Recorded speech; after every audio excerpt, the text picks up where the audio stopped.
everybody, welcome to episode 237, I think, of Red Wings Rant, where tirades and impassioned pleas for your Detroit Red Wings finally have a home.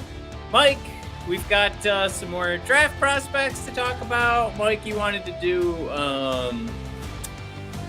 decide which of the Stanley Cup favorites we'd like to emulate, and then we've just got some good old Red Wing news. Oh, breaking news! So, Mike, I have some tech friends at work that told me I have to go right up to the mic, and I need to do this more professionally. So, we're gonna try that tonight. So if it's too loud, which is always my fear, everybody just chime in and say, Matt, icky. But yeah, we're gonna try this out because we're trying to avoid having to buy new microphones. And they said, you're probably just too far away from your microphone. So give that a shot.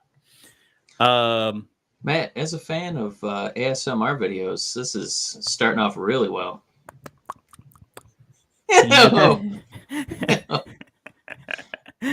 All right. We've got Jared Board, we've got Ketzel, we've got Chewy, performance art. Jared's going in hot. This draft got me feeling old.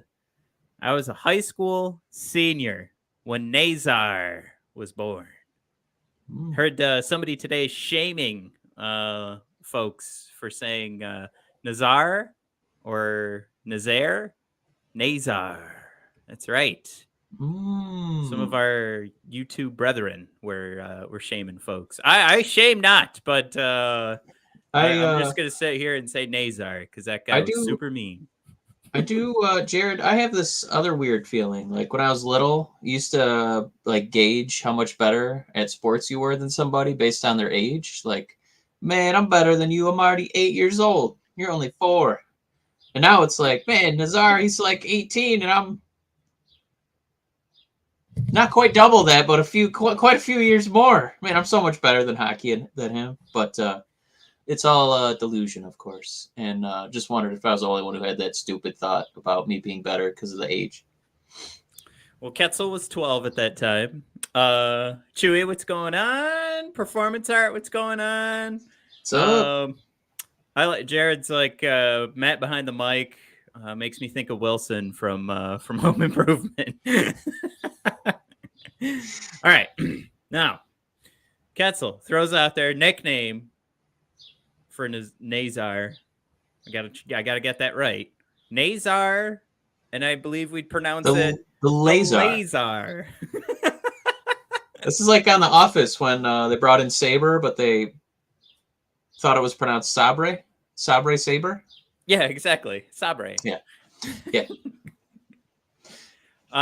What's up? Timmy's aboard. He says, sorry, hasn't been around in a bit. Rough season, but looking forward to next year. Have a good off season. Oh, Timmy, are you just bouncing? One and done. I just drop a comment and I go. Jared throws out there laser. So we're gonna call him Nazar. Laser. Oh, that's what that is. Oh, good call. Have you watched the new Mike Myers show on Netflix? I watched the trailer and I was like, oh man, this is the sizzle reel. Woo! And I kept on stepping. There's a pretty good scene in episode 2 where my wife and I looked at each other and we said, that is Mike Myers. That is a Mike Myers television show to a T. Like, he's a big fan of the poo-poo pee-pee jokes, and he went pretty hard at the beginning of episode 2. So if you guys the target audience for pee-pee poo-poo, so I'm very excited to watch episode 2 now. Do I need to watch episode 1? Just watch the first 5 minutes of episode 2. It was really good. It was a good bit. It wasn't anything where it's like, oh, now this show can carry itself. Now it's cooking. now we got a full season. It was one genius bit, the kind of bit that was so good that Mike Myers thought of it a couple years ago, and he said, "How am I going to get this on TV?" He wrote a whole show just for this. I'll call Netflix and write a whole show. Performance art wants to know if we signed Trotz yet. Nope. We did. We could get these out of the way. Let's get this. You want to get the Red Wings signings out of the way? Taco signed. Taro Hirose, of course. Well, that was actually, Mike, that was a sticking point. Not one that we were like really struggling to figure out, what to do with this. But we brought it up a ton during the season because that was one of our boys that we knew needed a contract. I call him one of our boys, but also I'd like to say this is great for Hirose. I mean, in the grand scheme of things for the Red Wings, this isn't the signing that pushes you into relevancy. So great for Hirose. Oh, that's my summary of this signing. Am I dating myself if I make a Chappelle Show reference? Hey, I think Calvin got a job. Good for you, young blood. Good for you. Hirose got a job. Good for you, young blood. Good for you. Yeah, I mean this is all good for Taro. I mean it's good we have a guy who can jump up on the power play, but I mean this isn't a signing where I was like, all right, 82 games coming up for Hirose. It's we'll see. Good for Hirose. Also signed Steven Campher. Anybody? Steven Campher, anyone? Steven Campher. I know he played for Team USA based on that photo. Sorry, this is where we're gonna test. This is where we're gonna test Mike or Matt's direction. I don't even know my own name. Matt's direction on where to put his face for these recordings. Right up against the mic. I cackle. He's also famous for shooting his schwanz off in the movie 8 Mile, because I think that's also Cheddar Bob. So very excited for Steven Cheddar Bob Campher to join the Red Wings here. 4 years, University of Michigan, Mike, from Jackson, Michigan himself. Everybody would be very happy to learn, Jared. He was born September 24th, 1988. So he's an old fart like us. So yeah, we're talking to a 33-year-old D-man. Yeah. Little again, Crash Davis action, huh? I feel like sort of the grade we gave for the Taro Hirose signing, not quite as damning. I mean, it's I would say Hirose's like this could mean a lot if this is a contract that affects our upcoming season. I'm not predicting it will. I'm just saying, Mike, if Mr. Steven Campher is to affect the 2022-23 season by a great degree, Connor Bedard is in our future. It's just one of those things. You got to throw it out there, right? Like, hey, you know what? The world needs teachers, and it needs substitute teachers as well. So, Steven, welcome aboard. So yeah, we got that job. Out of the way. Yeah. Somebody's got to hit play on the DVD for the science class, right? Timmy let us know he's headed off to dinner. He saw we went live. He just wanted to say hello. Timmy, I appreciate that. Gosh darn it. I appreciate you telling the significant other. Now hold on. I got a comment to leave here on the YouTube. Hold on. Performance Art also headed out once he learned that we didn't sign Trotz yet. So see you later, Performance Art. I hope you have a good one. He'll be gone till November. Wow. I'm writing that down, and I'm saving that receipt because he's going to come back when we sign my buddy out of Nashville.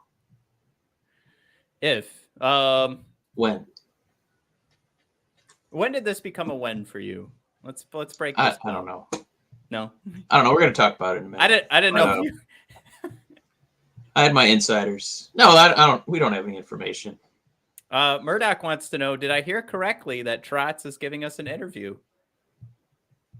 I didn't hear anything. I got to say, Mike, nothing? I don't know if that's a joke. I mean, we would be giving him the interview. I mean, I know he's got his cup with Ovechkin, but I don't know if the name still necessarily has that kind of panache that it's he's only going to entertain a few teams. Is that really the case? I mean, does he really want to rebuild? Right? Can I say too that like the bigger name is still Yzerman? Over Trotz? Yeah, I mean, Yzerman's baby is 4 wins away from playing for its 3rd Stanley Cup in a row. Is it third or fourth? I can't remember if they lost one the year before. But I mean, Steve Yzerman's baby, his brainchild, dominated Florida, and now he's got another one over here. So I feel like the Yzerman name is kind of you want to go coach for him. You know what I mean? That was so this would be 3 years in a row. The year before that, they were ousted in the first round, I think, to the Blue Jackets. Ketzel's review of Campher signing another blue line grandpa. I mean, look, we're not trying to be mean here. It's just, I think some people on Twitter always get a little excited for when anybody gets signed. Don't have to get too excited about this one. Tristan, what's going on? Hey, what's going on, dude? Oh, Chewy might have nailed it here. Just a good old Danny DeKaiser replacement. And Jared says, does his knee hurt too? We're just trying to give the trainers good practice here. This is what this is all about. Once we're ready to go for a cup, we need trainers that have worked on old knees. So we'll see how that goes. All right, not a great joke, but I don't know. We have some other. I don't know. We can get this one out of the way too. Mike, the IIHF Worlds. We got some pretty good performances so far. I still say I don't need Mo Seider at this tournament at all. I'm good. We know who Seider is. The less hockey Seider plays around the world that isn't wearing a winged wheel, the better. But he's still doing pretty good. Gold, 5 assists. He's +5. Mike, arguably a better tournament so far. Pius Suter, 3 goals, 5 assists. Doesn't hurt. Pius, play more, practice more, get some competition in there as much as you can. Seider, we're good. Seider, never again. No, I know what you're getting at, but I guess when you think of like international play, I feel like you always think of like the Olympics, and I feel like the Americans cheat because we just have all like the best people from all over the world, and then they become U.S. citizens, and then Canada just usually dominates every year. So I kind of get Seider wanting to put Germany on the map and be like, no, we're up there too. And for him to kind of be the like ambassador of German hockey, I think is kind of cool. Like for him to be that good that we pay attention to German hockey. So good for him. I mean, I guess I get your point. Selfishly, I just there's a lot of excitement surrounding his performance, and I'm like, no, I get it. Like he's really good. I just don't want to find out he was so good. He laid out to block a shot. And now I'm going to be without Mo Seider for like the first few months of the season. I mean, have you ever shot a hockey puck as hard as you can at a mountain? Did it seem like the mountain took any damage? Look, because it's the same thing with Seider. Some rocks will fall. Have you ever seen an avalanche? Yeah, the mountain was fine, Matt. Yeah, the full mountain is fine. I don't expect him to die, but you can chip away at it. He can shrug off a little dirt. He'll be fine. Heronic, Mike, a +1. Woo! Riley Barber, Mike, a goal and a +2. Maybe Riley Barber being on the U.S. team might sort of hint what this tournament's all about. Have we done any deep investigating into that Heronic +1? Like, was he on a shift where they scored a goal and he just said, you know what, coach, I got an aching ailment here. I think I'm going to sit the rest of this one out just so we could leave with that +1. I think you absolutely nailed it. No, I have no idea. Oh, I just assumed that's what happened. Okay. Yeah, but I think Mike. The biggest name here, Matt, is the coolest name, Mr. Magnus. Yeah. The Hellberg himself. Hellberg. Yep. 4 wins and a shutout. What the? Now, I will confess, I heard from a completely different source that he only played 1 game, but the Detroit Red Wings tweeted out he's got 4 wins and a shutout. So according to the Detroit Red Wings, so I'm just going to say that. I have not watched any of this tournament, but Magnus Hellberg having a hell of a time at the Worlds. You know what? I love it. You know what? You can't be upset at the Red Wings. I mean, back in the 90s, WCW would pad the win-loss record of Bill Goldberg. So you know what? If Magnus Hellberg's going to come back to Griffins next year with like 78,000 wins. God bless them. I'm not going to be upset. I don't need them to be real wins. I'm not going to question it. I'm not going to look for the highlights. I just assume it's real. Well, let's go back to Murdoch for a second. He said he heard that there were one of 5 teams that Trotz was going to interview with. I would assume, from my perspective, if the Red Wings wanted him, I think he'd come over and interview. I don't. I think the only things I've heard in regards to Trotz would just be which teams have vacancies and who would want them. And I just kind of been reading the pluses and minuses for each one of those teams. I don't know if anything's been put in place or if anybody's scheduled anything. I think there's also an element too, like you want to see how all of these teams play out. I mean, what if Carolina was just so sick of having a great possession team every year and they're just like, you know what, Rod, get out of here? Because I would be all over Rod Brindamore. So it's one of those things where I would hold off in case there's a huge move by one of these teams that's going pretty deep in the playoffs. So maybe a possibility that one's true, but also a strong possibility since he just signed like a 4 or 5 year deal last season that they feel pretty good about Rod and their chances of winning with him moving forward. Right. No, and I don't want Murdoch to think, I was crucifying you for that statement. What I honestly thought, happened was, that Trotz, being a guy who's won a cup, that he's only going to entertain a few other teams. So I didn't think that you were, saying it funky or anything like that. I just assumed that's what Trotz was doing. But this is still a pretty cool job to work for Yzerman, I got to think. And you got a pretty cool, highly talented pipeline of young kids coming up that you get to kind of mold into your, little project, and you get to be there when the Red Wings turn it around. So I think it's a pretty enviable spot. So, I'm on the coattails, absolutely with you. If the Red Wings want him, I think they could get him. But I still don't believe that's what they're going to do. I think they're going for somebody in the SHL. But we don't necessarily have to take a deep dive into that because we did that a couple episodes ago. But go ahead. Ketzel throwing out there. Back to my point on Mo Seider. He legitimately screamed when he saw Verana take a hit to the knee. Yes. Now, with everything I said about Seider, he's a man mountain, so I'm not worried about him. But Verana, no, he should be in a plastic bubble until the next season starts. Tristan throw it out there. Last time Aronik was a +1. I think it was before Pittsburgh. That's a good one. I like that one. Jared's on board. Mike, how about this? Murdoch watching WCW Nitro. Hey, my dude. Yeah. Dude, Nitros and then Royal Rumbles. Those are my 2 addictions on Peacock. Yeah, absolutely love those.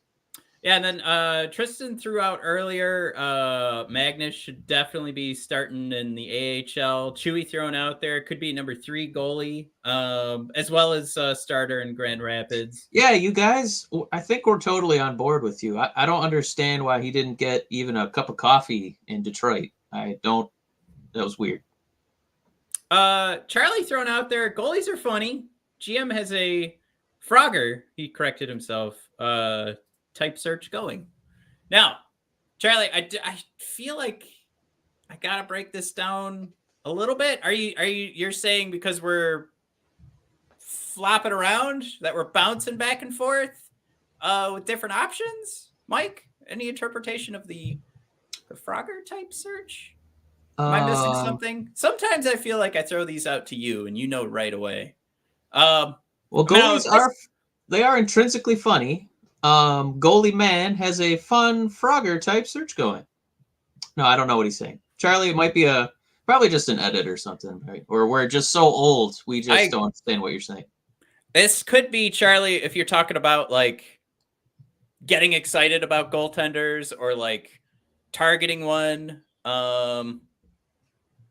Sometimes doesn't go the right way because goalies are so finicky. Like I definitely have been preaching that for a while. There's definitely a bipolar element to it where you feel like, hey, we found lightning in a bottle. And then the second half of the season starts and they crap the bed for like 30 games, Right. So Ketzel thrown out there. Georgiev could be a fun reach. Are we? I don't know. What were we talking about? Because he says fun reach too. Did I miss something else? I don't maybe know. that's But a yeah, goalie. Did we butcher Magnus? no. No, is this in his initials? MG? Oh, Are you MH. talking about? Are you going back to GM? No, he's talking about. Charlie was talking about GMs. I'm pretty sure. They'll figure it out. Ketzel's talking They'll about type it up something for us. else. Yeah. Ketzel's talking about going after someone else. I just didn't know if he was talking about if this was going in line with the Hellberg conversation, just because we're talking about different goaltenders. But yeah, all right, we're all over the place. I'm asking too many questions about the comments. We have some other stuff we want to talk about. Ketzel, you just let me know if you just meant let's go after him. Let's see what happens there. I have no problem with that. But Mike, our title of the show: should the Red Wings draft Frank Nazar? Mike, Little Caesars alumni from Mount Clemens, Hey. 5'10" center, 174 pounds, shoots from the right side. Mike, we can finally get rid of Sam Gagne. As Jared was mentioning earlier, January 14th, 2004, he's an 18-year-old draft prospect. Mike, he's a center. I'm good with it. Frank Nazar can come aboard, but we can get into some of the details here. I'm gonna roll.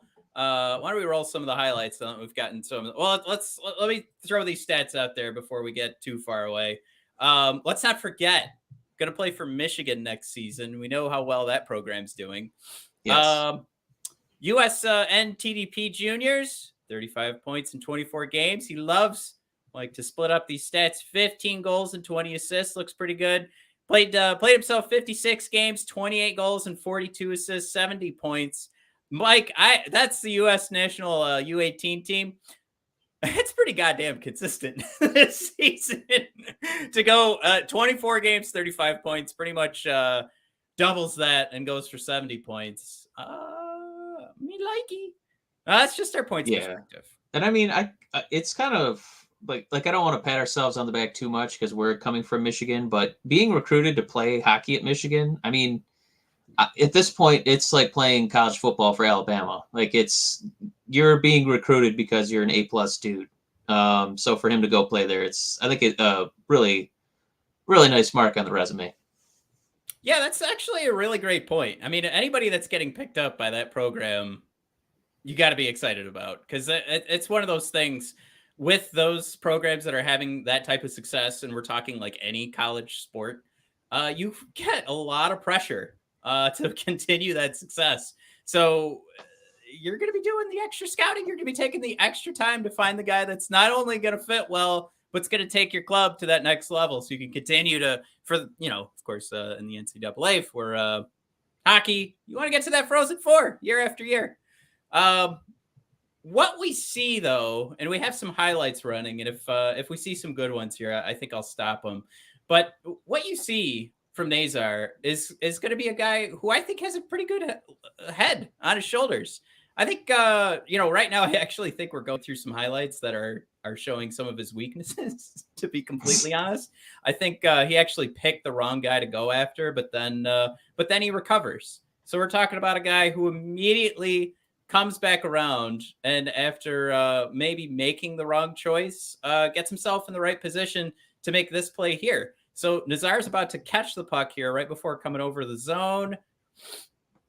And he's going to set up a touch pass, or I'm sorry, a touch shot, pretty much a tip here on his line mate, Isaac Howard, who the two of them played pretty well together in a Worlds tournament. This highlight, I think, is coming back from April. But this is a guy, and we'll repeat this highlight in a second here. But this is a guy, like I just talked about. You see him make a mistake, and I like that immediately this doesn't get him down. This is something where he's looking to make the next play to fix things. And I don't think it's just about fixing it. I think it's about he's got those instincts so ingrained in his head. And a lot of the things that you can see in the Nazar highlights, are all going to be about just these right choices of him being in the right spot, or when he's playing the wall, it's the right decision to play on the wall.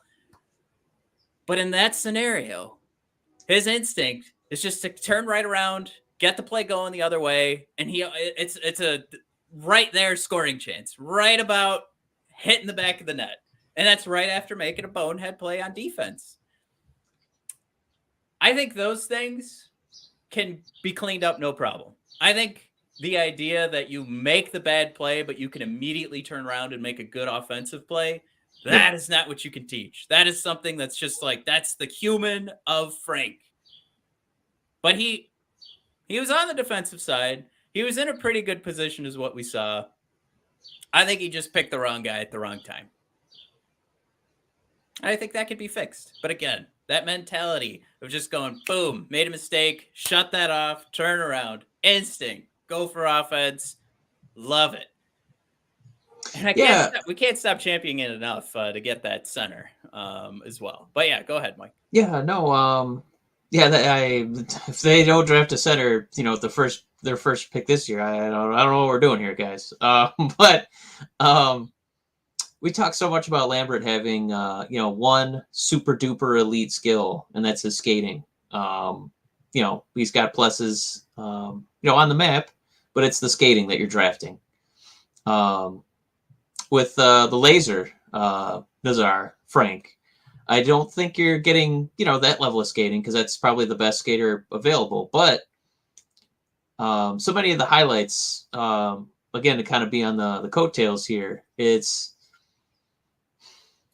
from the center position, it looks like the kind of mental plays, like the mental chess that somebody like Seider plays, where it feels like he kind of has that special awareness of not only where, the defenders are on the ice, but where his teammates are going to be coming from to be in a good spot. So it does look like he makes a lot of really smart plays, and he kind of, I don't know what kind of voodoo magic he's using, but it definitely feels like he, knows where his guys are, and he knows how to take 2 to 3 defenders, with him strategically, cutting at certain points of the ice, going, up the boards and then up the middle, and then making a play for a teammate. So, very easy to see where he fits on the Red Wings, because bless our development system, we don't quite have all the centers that we need. That's why we're making it such either free agency, trade, or draft, picking up that position.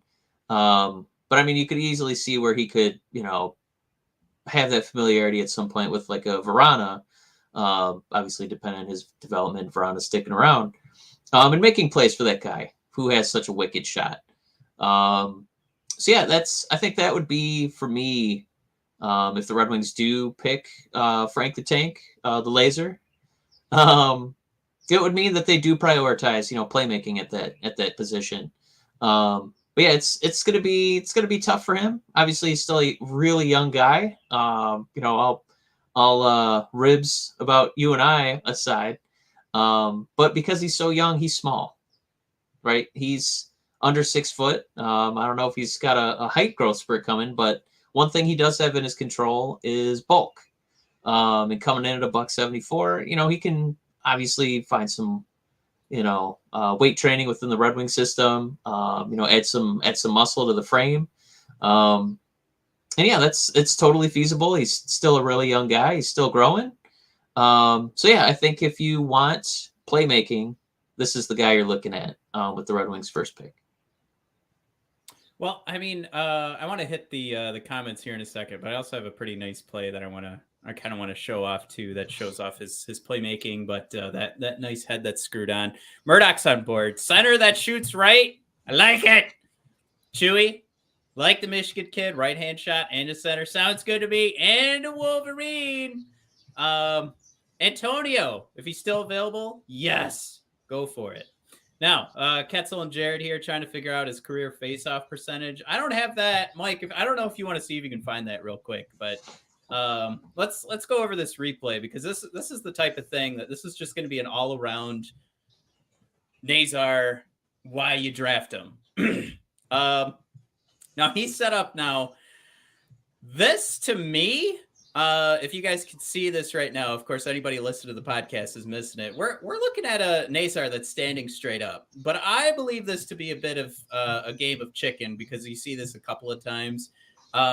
You do want to see, some of these kids, you want to see them a little bit more engaged. This is one guy in the offensive zone, so I think Nazar's okay.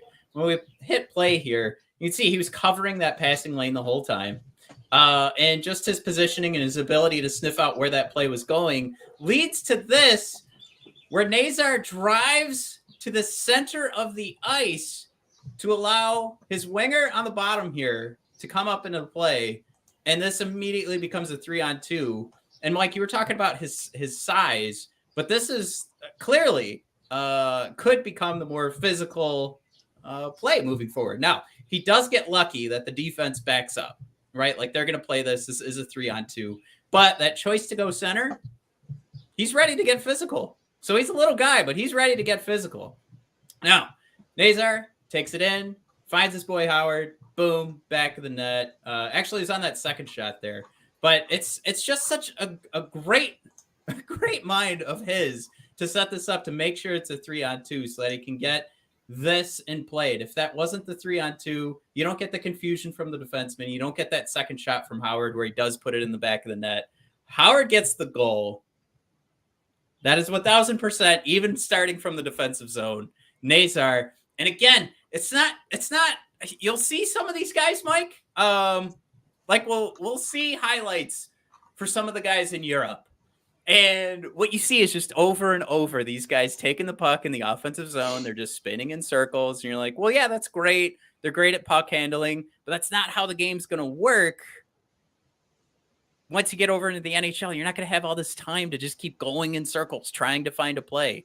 Yeah. This, Mike, is very NHL. This is getting things moving on the rush. This was him getting in those passing lanes, playing the game the way we're going to see it played in the NHL. And again, this is about him making these right choices where even though we mentioned he's 5'10", he's going to go in the center of the ice to possibly get more physical. But when he does that, he's making space for these guys. And that space created the goal. It created the second chance for Howard because Nazar has that head screwed on tight. So we talked about just a week ago, Brad Lambert. We talked about the high skill. We talked about how he was probably one of the best skaters in the draft. Things you can't teach. More things you can't teach coming from Frank. He seems to have a really solid, he's going to have a really solid hockey sense base to start with, to build with, that I think any coach is going to love to play around with. And I think I saw earlier this week that he's getting Dylan Larkin comparisons, and I don't know. Sometimes, I don't know if you want to build up two lines and have two centers that come off with an identical set of, skills. But I will say, I see a different guy that, now the Larkin is physical, but I wonder if we think speed first with Larkin. And I'm just seeing some decision-making here that doesn't necessarily rely on speed. It relies on this mindset of making room for the guys around me, and I'll get physical if I have to, even though I'm a smaller guy. So I don't know. Larkin does that, right? Like he makes room for his boys so that, Lucas Raymond can get a good shot off. Bertuzzi can get a good shot off. But I just, it's hard for me to just look at Nazar right now, and I don't necessarily see the exact same game as Dylan Larkin. But it's certainly like they both have that mentality of making things work for the rest of the team around them. So that's not necessarily something to poo-poo, but I think if it was the exact same play style, I don't know. To me, I like to differentiate, right? Like you get that out of the Tampa Bay Lightning. You're looking at two centers on the Lightning of Stamkos and Braden Point, who's hurt now, but you're looking at guys that play the game differently. And I think that's good. You got to mix it up for your opponent. Yeah, and just too with Nazar, he's also a very good skater. It's just Lambert is probably the best. But as far as that question about the face-off percentage, really tough because most of the statistics that they want to publish are related to goals, assists, and then like a very hollow plus minus. Or I don't know why we give a hoot the way it's touted, like why penalty minutes are still like, oh, and he had a 20 minutes this season. Like, oh wow, he's really doing well for himself. All right. But on the one statistic I could find, they wouldn't like break it down game by game.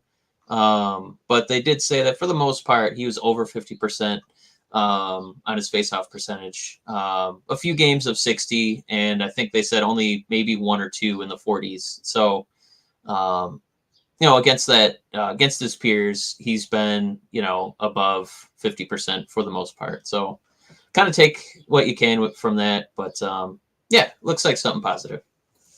We do have, if anybody was questioning the physicality of Nazar, I am just kind of rolling through these highlights and looking for some good ones here.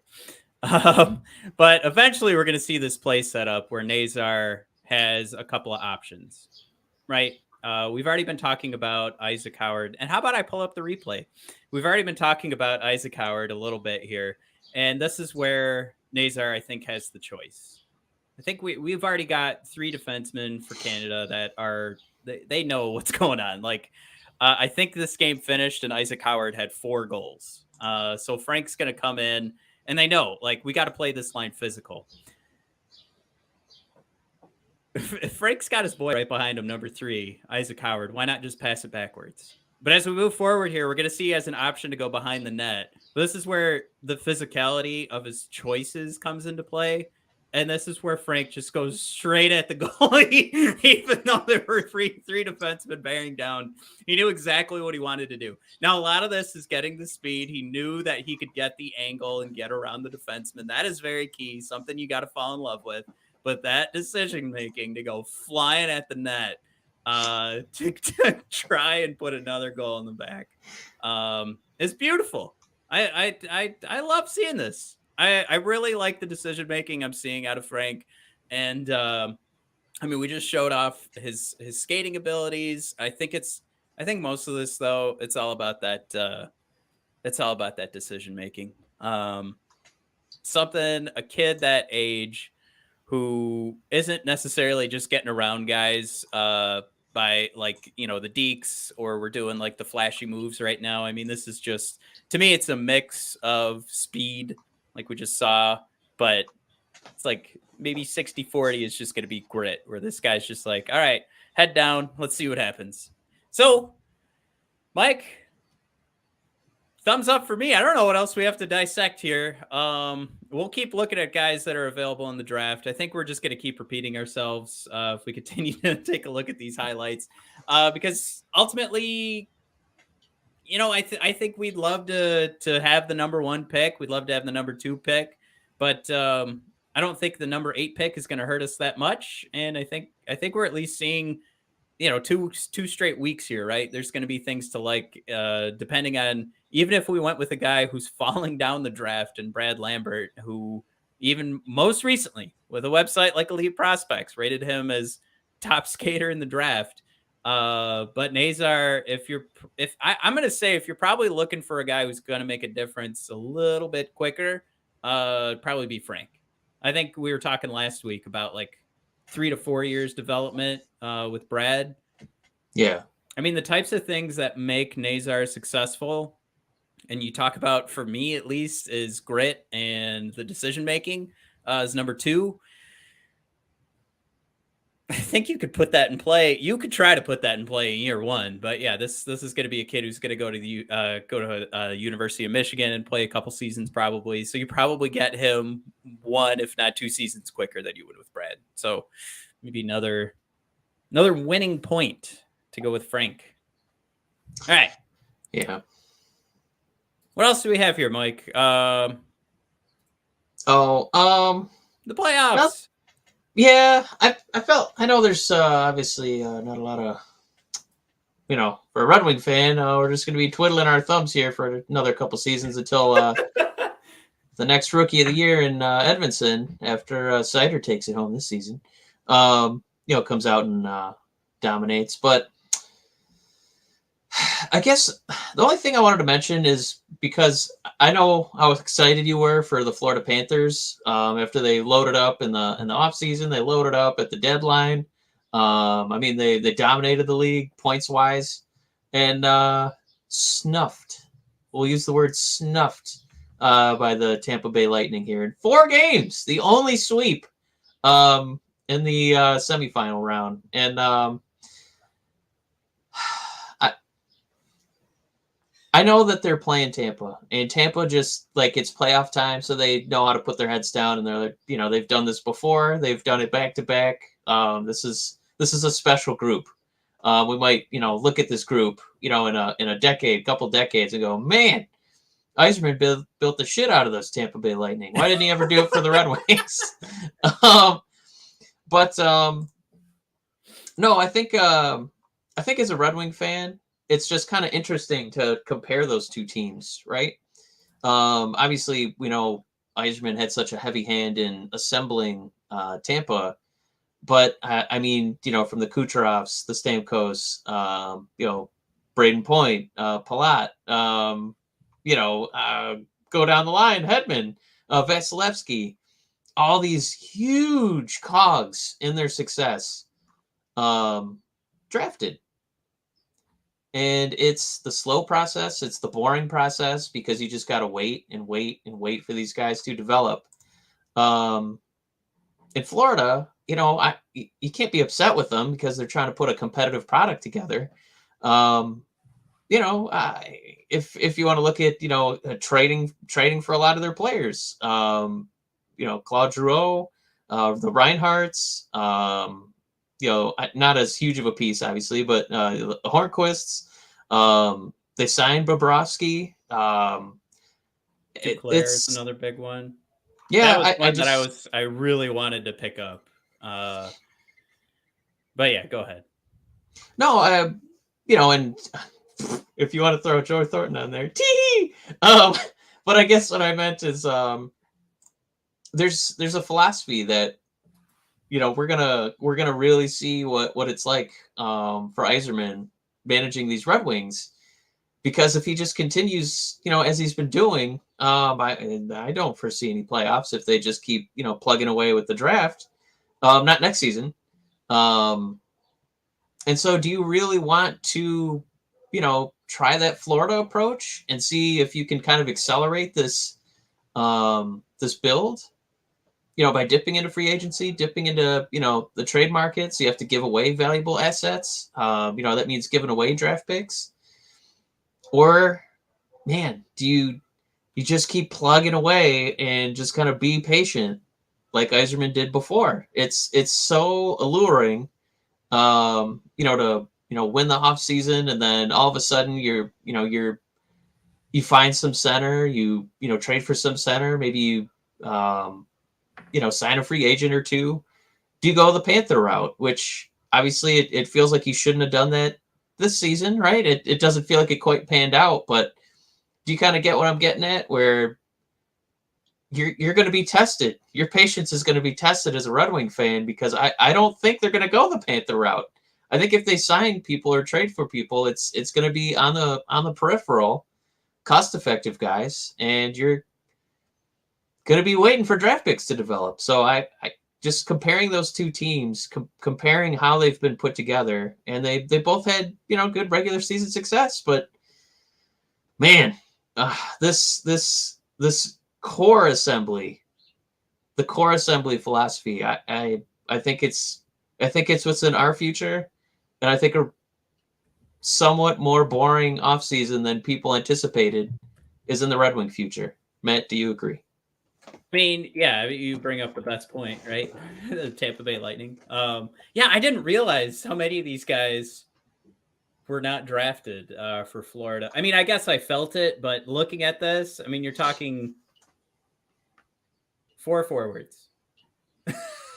Everybody else was brought in through free agency or trades. I mean, 2 defensemen, and that's it. You got 6 guys. And I mean, Tampa, what do you have? Who's the best guy? Brandon Hagel they just brought in. I'm talking about best guy that they traded for. I mean, Corey Perry's playing on the 4th line. Who cares? Patrick Maroon, again, he's just like, give me those cup teams. That's all I want to do. And now he's going to be a Lightning for life. But yeah, I mean, at the top here, Cooch, Stamkos, Point, Palat, Sorelli, Killorn. You throw in Ross Colton. He got a special goal. But on the defensive side, a little bit of a different story, right? You've only got Kel Foote and Victor Hedman. So there's definitely a game to be played on both sides. And Yzerman, think about that, right? Victor Hedman drafted by the Tampa Bay Lightning. I don't even think he wasn't even drafted by Steve Yzerman. So Steve built the defense through trade. So that's interesting. I got to say, there's an element to it where if Steve finds out one side or the other, right, has a deficiency, he'll start to build through trade, but you don't see these huge contracts. Your largest contract by a signed individual coming onto the team, I see $1 million on the forward side, and I see $1.3 million on the defensive side. Everybody else draft and trade. I think that's huge. How about your goalie just happens to be the best goalie ever, will shut down any game that you have. You come in and you can win the series. Vasilevsky's going to shut you down. That's incredible. But yeah, I mean, all that stuff thrown together, it definitely paints the picture for what we need to expect from Stevie, and not a huge free agent splash would probably be the first thing on that list. It's not exciting to talk about that, but I mean, who would you rather be? Would you rather be the Florida Panthers or the Tampa Bay Lightning right now? And that's oversimplifying it to the nth, but and it also kind of feels like the Red Wings will have made it when you're looking at their cap friendly, and it's not just Larkin and Bertuzzi, but you're seeing the Larkin, the Lucas Raymonds, the Berggrens. You're seeing the Edmondsons, along with the Seiders, the Wallanders, my beloved Elmer Soderblom. If you're seeing my beautiful unicorn up there, it feels like if those guys are all making it, then that's probably a pretty good indication that you know what you're doing as far as talent evaluation goes, instead of trying to pick up guys who are 29, right about to turn 30, and watch their value and skills start to decline. So I just, watching that series, and again, I don't want to rib you too much. I know you're kind of bummed about Florida, but man, it's it also is kind of bumming me out as a Red Wing fan. So I'm like, man, I'm used to, my silly NBA where, because it's only a 12-man team, it's easy to see how like acquiring one or two guys makes a world of difference, and suddenly you can be a playoff team. But this is going to be a long game. This is going to be waiting for more draft picks to pan out so you can become Tampa Bay and be a real cup contender. So yeah, the proof's in the pudding there, man. It's going to be another one for the Lightning. Oh, another cup. It certainly looks that way. Yeah. I'll say what I got rid of our little slide here. Looking at who's left, I think it would be really fun at this point, now that we've seen the Lightning just absolutely destroy the Panthers. I just want to see Avalanche and Lightning in the Cup final. That would be really cool. Wouldn't mind seeing Connor McDavid, though. I just think if it was the Lightning versus the Oilers, I feel like it's going to be a 4-game series for the Lightning. I think they would easily handle. Yeah, the depth is obviously far superior, but watching how the NBA gets to market Giannis, Luka Doncic, if they could get McDavid out there, God, that would be fantastic. And maybe not get swept by Tampa. Maybe have a few, high scoring affairs where they end, some wild 7-6, 8-7 kind of thing. I think that would be really cool for the NHL. Help get those names out there. Performance Art's right there with us. With Colorado and Tampa would be an exciting finals. Ketzel says, do you build a cup winner or dynasty? Tampa's like, both. Right. That's for performance arts answer was Ketzel, you build both. Yeah. I mean, I don't know. Do you make the choice on that? I think even Florida would argue right now, like they're not screwed next year. No, but I think they were trying to. The Lightning are a dynasty. I mean, the way that they keep those core guys together and they're able to, kind of sell off their third and fourth liners and keep this train going. Where the Panthers, because of the way they've been acquiring players, that felt like, man, let's go get a cup this year. And, it didn't work out. But, I mean, they're going against a team that it's so hard to build a dynasty, but, man, the Lightning are on their way to doing it. Incredible stuff. We did get Shane Barry throughout there. Brothers, your thoughts on Ryan Warsofsky as head coach? I think Ketzel gave a quick answer. He said, I do not want another AHL guy, to be honest. I think this is just another name to throw in there for me to just talk about, what would all the options be. But yeah, I mean, I think from a want perspective, I mean, Gronborg is number one on the list.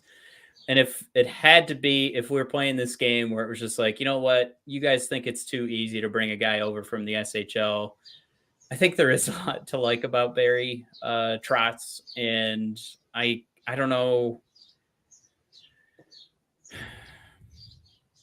I mean, we just went through an AHL head coach and someone who's arguably at the time, everybody said, this is it.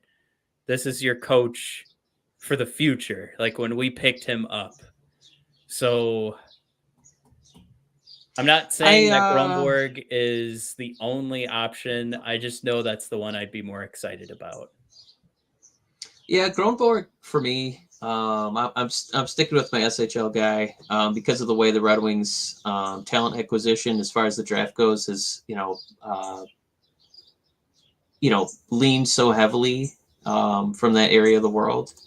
I mean, Warsofsky, my God, what a resume! As a 34-year-old head coach, incredible point percentage, winning division titles, kind of thing. I just don't know if this iteration of the Red Wings needs, a 34-year-old guy. And we're saying that, months removed from like a Sean McVay winning the Super Bowl, who, also a very young man. But I feel like this team of Red Wings, I feel like they need somebody who's gonna kind of, scare the kids a little bit. Yeah. There's a lot of kids coming up. I don't know if they need a peer to try and do that. I don't know if that voice is going to ring as strongly right now for this batch of Red Wings. So if he wants to file an ageism suit against me, go ahead. I just don't think it's a great point. I just don't think that this voice for this young of a team with so many young guys, on the cusp of coming up, I'd want somebody a little more seasoned. That's all. But he's probably going to be awesome. I mean, when you look at Sean McVay too, winning a Super Bowl, he won a Super Bowl when that team was freaking amazing. Yeah. So are we ready to be freaking amazing? I don't know. I don't want to step on your point, but Ketzel makes a great line here where he says we certainly have a feast of choices. Yeah. You could pick a Stanley Cup winner. You could pick a guy with a lot of NHL experience. You could pick the best of the best from the AHL. You could pick the best of the best from the SHL. And I think that kind of ties into what we said earlier about, this Red Wing job is still really, cream of the crop. Steve's really going to have his choice of the litter for sure.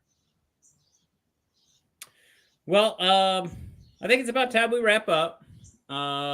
We have a couple more comments, and then we'll sail off into the sunset. Charlie's upset. Tampa will win it. It sucks. Maybe Avs, but no. Performance Art throws out there. Problem with McDavid is he has no character. Needs some character to build the game. You need some characters to build the game. I get it. Performance Art's talking about off the ice. Great picture, by the way. If you guys want to look it up, McDavid met like a couple of fans at an airport.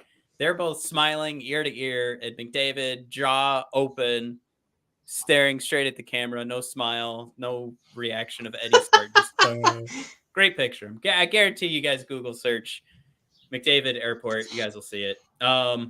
Performance art. That's a great point. I mean, watching like that TNT broadcast and you get Bissonnette in there and you're kind of like, this guy's a hockey player? It's just not how hockey players act. It's pretty crazy that we love the sport so much, but yeah, we fallen in love clearly with the sport.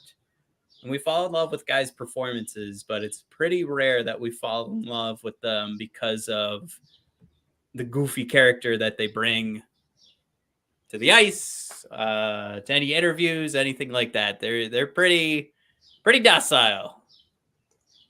Like to keep to themselves. All right. But I did say we were sailing off. So Eric Johnson, peace out. Charlie, have a good one. Thanks for checking in, guys. Appreciate it. Chewy, Performance Art, Ketzel, Jared, everybody, Shade Berry, thanks for coming along. Thanks for bringing up Warsofsky. I think that was a nice little ditty there to throw at the end of the show. Am I missing anybody? Murdoch, thanks for coming aboard. And we had Timmy earlier and Antonio. Thanks, guys, for coming. Appreciate it. We'll see you guys. I don't know, Mike. I think we might take another weekend off since I've got we had to push back my son's birthday party because he got sick last weekend. Mike, are we going to see you at this birthday party? Should we order pizza for Mike? I do like a good pizza, but I don't know. We're supposed to go up north. I don't know what's happening. Just why?